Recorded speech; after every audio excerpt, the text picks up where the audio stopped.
sir, good morning. Welcome to Toy Kingdom Coffee Shop. How can I help you? Sir, what is your bestseller? Today, sir, our bestseller is Caramel Macchiato. Ano yung available tasting?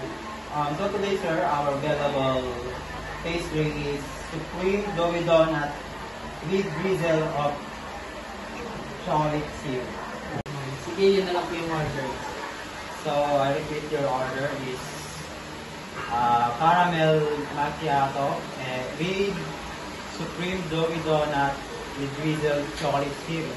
The total, sir, is 300 pesos. Wait, sir. Just wait for the second for your order. Thank you, sir. Thank you. Here's your order, sir. Enjoy your meal. Thank you for the wait. Thank you, sir. Thank you, sir. Come again.